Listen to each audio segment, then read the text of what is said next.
नमस्कार, आदाब, सत श्री अकाल दोस्तों। मैं रजनी स्वागत करती हूँ आपका हमारे चैनल राजस्थान ज्ञान में। तो दोस्तों, कल के करंट अफेयर पेंडिंग थे और आज के करंट अफेयर हो गए, तो 2 दिन के करंट अफेयर लेके मैं आपके सामने उपस्थित हूँ। तो बिना देरी के शुरू करते हैं 14 और 15 फेब के करंट अफेयर। तो दोस्तों, सबसे पहला क्वेश्चन है ओपेक। ओपेक का कोई सबमिट हो रहा है, इसलिए कि मुझे लगा कि ओपेक बता देना चाहिए। अक्सर ये संगठन चर्चा में रहता है। अभी फिलहाल इसका सबमिट भी नहीं हो रहा, आगे चल के बताऊंगी क्यों यह चर्चा में है। तो सबसे पहले तो इसकी फुल फॉर्म है organisation of petroleum exporting company.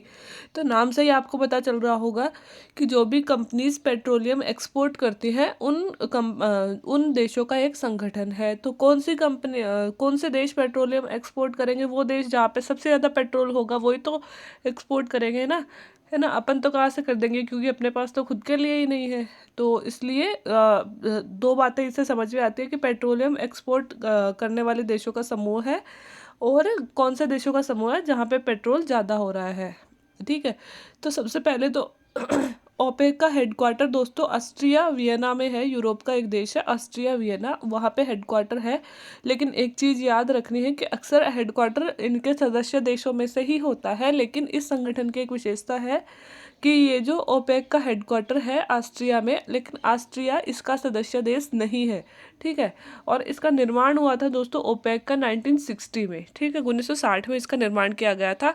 अब सदस्य देशों की अगर बात करें तो रटने की ज़रूरत नहीं है, बस इतना याद रख लेना 13 देश इसके सदस्य हैं।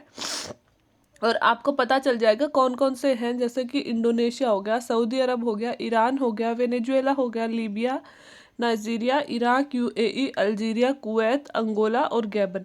ये सारे देश जिनमें पेट्रोलियम ज़्यादा होता है। तो अंदाज़ा आप वैसे भी लगा सकते हो कि सऊदी अरब, इराक, ईरान, इनसे ही तो अपन पेट्रोलियम खरीदते हैं ना। संयुक्त अरब अमीरात, अल्जीरिया, कुवैत, ये सारे तो अरब देश हो जाएंगे। मोस्टली सभी तो अरब देश हो गए। इसके अलावा वेनेजुएला, लीबिया, नाइजीरिया, कुछ अफ्रीकन देश भी हो गए और एक इंडोनेशिया भी हो गया।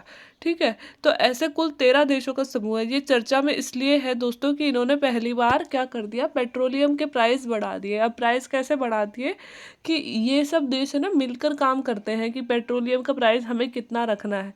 तो एक टाइम तो था जब कोरोना में पेट्रोलियम के प्राइस बहुत ज़्यादा डाउन हो गए थे। क्यों? क्योंकि इन लोग मतलब इन सभी देशों में उत्पादन हो रहा था, बट खरीदने वाला कोई नहीं था। तो इन लोगों ने पेट्रोलियम को बहुत सस्ता कर दिया था, है ना। लेकिन अब इन लोगों ने मिलजुल कर थोड़ा सा पेट्रोलियम का उत्पादन थोड़ा कम कर दिया है। तो अगर किसी चीज़ का उत्पादन कम होगा, डिमांड अगर बाज़ार में ज़्यादा होगी और वो चीज़ कम होगी, तो फिर क्या होगा, प्राइस बढ़ेंगे ना। तो इस वजह से पेट्रोलियम के प्राइस बढ़ गए हैं, क्योंकि इन सारे देशों ने मिलकर अभी पेट्रोलियम का उत्पादन थोड़ा सा कम कर दिया है। तो इस कारण ओपेक चर्चा में था, तो मैंने ओपेक की सारी डिटेल आपको बता दी।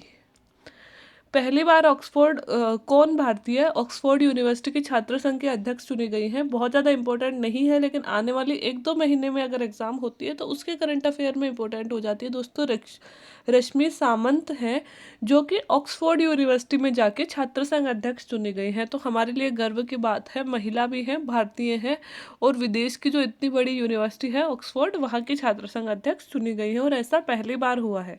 तो थोड़ा सा नाम आप याद रख सकते हैं, रश्मि सामंत। इसरो द्वारा बेंगलुरु के यू एक मिनट इसरो द्वारा बेंगलुरु के UR राव उपग्रह केंद्र से भारतीय स्टार्टअप के किन 2 प्राइवेट उपग्रहों का सफलतापूर्वक लॉन्च किया गया। दोस्तों, उपग्रह क्षेत्र मतलब केंद्र कहाँ से लॉन्च किया गया है, UR राव उपग्रह केंद्र से, है ना। किसने लॉन्च किया है, इसरो ने लॉन्च किया है। केंद्र कहाँ पे स्थित है, बेंगलुरु में।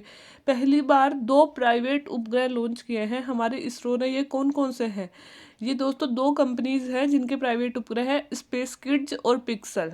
ठीक है, स्पेस किड्स और पिक्सल, इन दोनों ने अपने उपग्रह बनवाए थे, जिसको लॉन्च इन्होंने इसरो के माध्यम से करवाया है। तो ये हमारे लिए गर्व की बात है। इसरो में जैसे हमने पहले पढ़ा भी था, आत्मनिर्भर भारत अभियान में हमने कई बार देखा कि प्राइवेटाइजेशन को अनुमति दे दी गई है इसरो में भी। तो अब कई सारी प्राइवेट कंपनियां इसरो में आ रही हैं, और इसी का उदाहरण हमें देखने को मिल रहा है कि अब जो है उपग्रह भी प्राइवेट रूप से बनने लगे हैं, जिसको इसरो ने अभी लॉन्च किया है। तो 2 पहले प्राइवेट उपग्रह हमारे बने हैं, स्पेस किड्स और पिक्सल। ठीक है। हाल ही में SMA फर्स्ट चर्चा में रहा। ये SMA फर्स्ट है क्या, तो दोस्तों कई बार ऐसे क्वेश्चन पूछ लिए जाते हैं। यह एक जेनेटिक बीमारी है SMA फर्स्ट, जिसका पूरा नाम है स्पाइनल मस्कुलर एट्रोफी। इसका स्पाइनल मस्कुलर एट्रोफी, इसका लक्षण है प्रगतिशील मांसपेशियों की कमजोरी। प्रगतिशील मतलब आगे बढ़ती हुई मांसपेशियों को कमजोर कर देती है, तो वो इसका लक्षण है। और यह मोस्टली 3 प्रकार की होती है SMA फर्स्ट, सेकंड और थर्ड। जो फर्स्ट वाली होती है वो सबसे ज़्यादा खतरनाक होती है, साल 1.5 साल में आदमी मर जाता है। और जो सेकंड होती है वो 10-15 साल तक आदमी चल पाता है, मतलब 10-15 साल में मृत्यु होती है। और ऐसे SMA जो थर्ड वाली है वह क्या होती है, उससे जान का खतरा नहीं होता है, आदमी उसमें बना रहता है। तो अभी SMA फर्स्ट चर्चा में है। यह बीमारी कुछ फैल रही है क्योंकि इसमें आदमी साल 1.5 साल में आदमी की मृत्यु हो जाती है। तो ये एक जेनेटिक बीमारी है जो मतलब माता पिता से बच्चों में फैल रही है, जेनेरिक बीमारी है। और इसका नाम है स्पाइनल मस्कुलर एट्रोफी। एक दोस्तों ट्रोपेक्स 2021 क्या है? तो कई बार ऐसे नाम से ही पूछ लिया जाता है, ट्रोपेक्स 2021 क्या है? तो दोस्तों यह हमारी नौसेना का एक युद्धाभ्यास है, और नौसेना का सबसे बड़ा युद्धाभ्यास है। हिंद महासागर में यह किया जा रहा है, और इसका पूरा नाम है थिएटर स्तर परिचालन तत्परता अभ्यास। थिएटर स्तर परिचालन तत्परता अभ्यास। तो बस आपको इतना सा याद रख रहा है। ट्रोपेक्स हमारी कौन सी सेना का अभ्यास है? नौसेना का सबसे बड़ा अभ्यास है जो हिंद महासागर में किया गया है। ठीक है, तो ये थे तो दोस्तों 14 फेब के करंट अफेयर। अब हम चलते हैं 15 फेब मतलब आज के करंट अफेयर्स पर।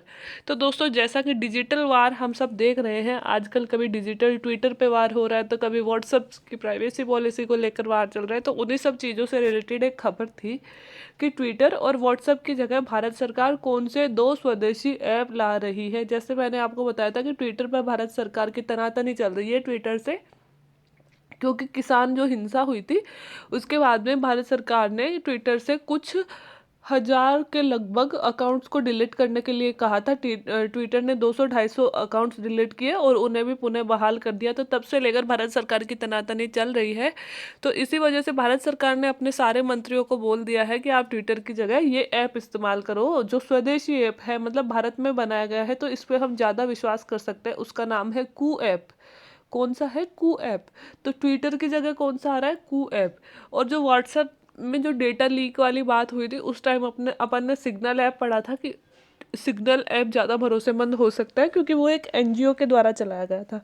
तो वर्तमान में दोस्तों हमारी भारत सरकार जो है वो व्हाट्सएप की जगह ला रही है संदेश ऐप, है ना। ये भी हमारा स्वदेशी ऐप होगा संदेश, और ये हमारी सरकार मतलब भारत के द्वारा स्वयं द्वारा निर्मित किया जा रहा है। तो इस पे भी हम व्हाट्सएप के बजाय ज़्यादा भरोसा कर सकते हैं, और कू ऐप पर हम ट्विटर की जगह ज़्यादा भरोसा कर सकते हैं। ठीक है, तो ये हमारे 2 स्वदेशी ऐप हो जाएंगे। भारतीय अमेरिकी कंपनी है टेस्ला, जिसने भारत में आने का ऐलान कर दिया था न्यू ईयर से पहले ही। तो अब इसने अपना मैन्युफैक्चरिंग प्लांट लगाने का ऐलान कर दिया है। तो कहाँ पर, कौन से राज्य में यह मैन्युफैक्चरिंग प्लांट लगाया जा रहा है, किस राज्य से सहमति बनी है? तो कर्नाटक राज्य जो है दोस्तों, वहाँ पे MOU साइन हुआ है अमेरिकी कंपनी टेस्ला और कर्नाटक राज्य के बीच में। अब मतलब कर्नाटक राज्य में टेस्ला कंपनी गाड़ियाँ बनाने के लिए अपना प्लांट लगाएगी। हाल ही में आत्मनिर्भरता में एक कदम आगे बढ़ाते हुए इसरो ने किसके साथ स्वदेशी मैपिंग और भू स्थानिक पोर्टल हेतु समझौता किया है?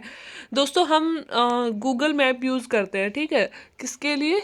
मैप्स चेक करने के लिए, किसी भी जगह का रास्ता देखने के लिए, या फिर गूगल अर्थ यूज़ करते हैं। इसकी जगह भी हमारी सरकार अब एक और चीज़ ला रही है, वो है मैप इंडिया कंपनी है, हमारी इंडिया की देशी कंपनी है। इसके साथ में एक समझौता साइन किया है इसरो ने। अभी समझौता तो नहीं साइन हुआ लेकिन बातचीत हो गई है। और अब हम इसके तहत स्वदेशी मैपिंग ऐप और जियो स्पेशल पोर्टल्स, अब ये मैप इंडिया कंपनी हमें उपलब्ध करवाएगी। मतलब अब हमारे फ़ोन्स में हमें ये वाली चीज़ भी हमारी खुद की कंपनी के द्वारा हमें स्वदेशी मैपिंग की सुविधाएं प्राप्त हो सकेंगी। तो यह है दोस्तों, ये जो सारी चीज़ें हैं, ये हो गया कू ऐप, हो गया संदेश ऐप, हो गया, है ना। और ये जो मैप इंडिया कंपनी हो गई, ये हमारी आत्मनिर्भर भारत अभियान की तरफ भी एक कदम है। आत्मनिर्भर भारत अभियान में क्या कहा गया है? यही ना कि हम विदेशों पे कम से कम निर्भर रहे और अपनी चीज़ें ऐसे बनाएं ताकि हमारी विदेशों पे निर्भरता कम हो जाए। भारत वाले ही क्यों ना इनोवेशन को बढ़ावा दे, क्यों ना भारत वाले ही ये सारी चीज़ें बनाए, है ना। तो इन्हीं चीज़ों में ये कू ऐप हो गया, संदेश हो गया, है ना, और अब मैप इंडिया कंपनी हो गई, है ना। ये सारी चीज़ें हमारी इंडिजीनियस हैं, देसी हैं, है ना। तो ये चीज़ें हमारी आत्मनिर्भरता भारत अभियान को भी बढ़ावा देने में मतलब एक कदम आगे बढ़ रही हैं। हाल ही में कौन दुनिया की सबसे युवा महिला अरबपति बनी है? सबसे मतलब सबसे ज़्यादा सबसे फर्स्ट नंबर पे जो अरबपति बनी है और वो भी सबसे कम उम्र में, मात्र 31 वर्ष की उम्र है इनकी।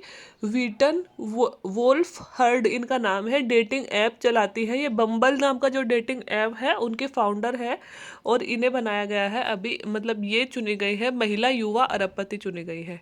ठीक है दोस्तों, एक कामेंग परियोजना चर्चा में है। इसकी चौथी इकाई का परिचालन शुरू किया गया है। तो कहाँ है कामेंग परियोजना? तो यह अरुणाचल प्रदेश में स्थित है कामेंग परियोजना, और कामेंग नदी पर ही बनाई गई है। और कामेंग नदी जो है असम और अरुणाचल दोनों में बहती है। और कामेंग नदी जो है ब्रह्मपुत्र की महत्वपूर्ण उपनदी है। सहायक नदी में से एक है यह ब्रह्मपुत्र की। तो इसमें दोस्तों विद्युत उत्पादन की चौथी इकाई का शुभारंभ किया गया है। तो मुझे लगा कामेंग परियोजना के बारे में ही आपको बता दूं, क्योंकि जो चर्चा में रहती है वही परियोजनाएं अक्सर पूछ ली जाती है एग्जाम में। तो ये थे दोस्तों कल और आज के करंट अफेयर्स। उम्मीद है आपको अच्छे लगे होंगे। अच्छे लगे हो तो वीडियो को लाइक कर लें, चैनल को सब्सक्राइब कर लें। Thank you very much.